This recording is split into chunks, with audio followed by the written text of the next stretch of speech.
இப்போ நம்ம பார்க்க போகிறது யார் அப்படின்னா ஈஸ்வர் சந்திர வித்யாசாகர். இவருடைய காலம் வந்து 1820லேருந்து 1891. அதாவது நம்ம இப்போ ராஜாராம் மோகன் ராய் அவங்களிருந்து ஸ்டார்ட் பண்ணி எல்லாருமே இந்த சமூகத்தை திருத்துறதுக்காக இந்த மேநாட்டு பகுத்தறிவு சிந்தனைகளை தான் ஃபாலோ பண்ணாங்க.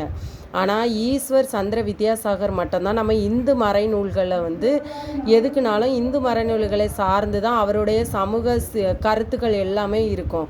அதாவது விதவைகளை எரிப்பது, விதவை மறுமணத்தை தடை செய்வது ஏற்றுக்கொள்ளப்படவில்லை அப்படின்ட்டு அந்த கருத்துகளுக்கு ரொம்ப எக்ஸாம்பிளாக சொன்னது வந்து எதுலேருந்து சொல்லியிருப்பார் அந்த எக்ஸாம்பிள் அப்படின்னா இந்து மறைநூலில் இருந்தால் சொல்லியிருப்பார்.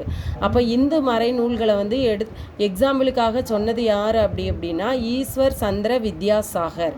இவர் வந்து என்ன அப்படின்னா நவீன வங்காளத்தின் முன்னோடி.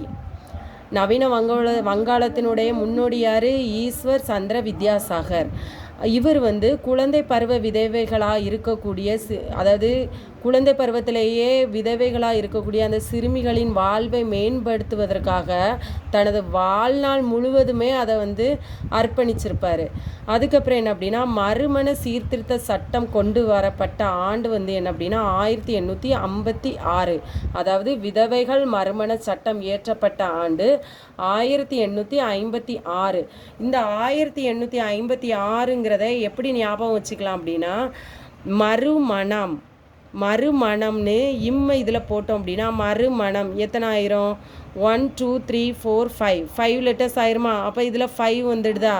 அதுக்கடுத்து மறு 6 6 எப்படி சொல்லுவோம்? 6 மறு 6. அப்போ மறுமணம்ங்கிறது 5.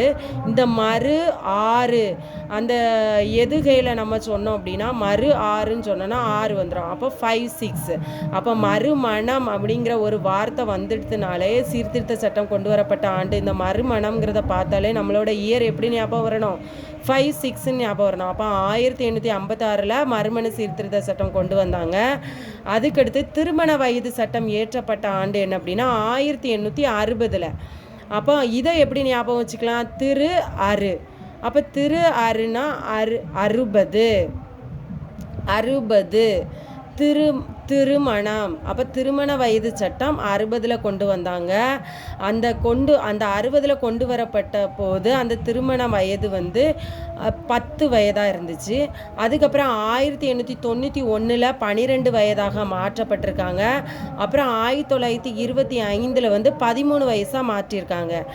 அதுக்கப்புறம் 1929 வந்து இதுக்குன்னு ஒரு கமிட்டி இருப்பாங்கல்ல, திருமண வயது ஒப்புதல் கமிட்டி வந்து என்ன சொல்லியிருக்காங்க அப்படின்னா இந்த சட்டங்களை எல்லாத்தையுமே வெறும் காகிதத்தினால மட்டும்தான் அவங்க குறிப்பிட்டு சொல்லியிருக்காங்க. அப்போ காகிதத்தில் குறிப்பிட்டு சொன்னதுனால கொஞ்சம் சில படித்தவங்களுக்கும் இந்த ஜட்ஜஸ் லாயர் இருப்பாங்கல்ல அவங்களுக்கு மட்டுமே இந்த பற்றின அறிவு இந்த நாலேஜுகள் வந்து இருந்திருக்கு. அதாவது இந்த சட்டம் இயற்றப்பட்ட இது திருமண வயது சட்டம் இந்த 10 வயசாயிருக்கு. 12 வயசில் 1891 வந்து 12 வயசாயிற்று. 1923 வந்து 13 வயசு ஆயிட்டு அப்படிங்கிறது வந்து ஒரு பேப்பரில் காகிதத்தில் நோட் பண்ணதுனால படித்த மக்களுக்கு மட்டுமே இதுக்குள்ளாண்ட நாலேஜ் இருந்ததே தவிர படிக்காத மக்கள்கிட்ட இதுக்குள்ள நாலேஜ் இல்லை. தேங்க்யூ.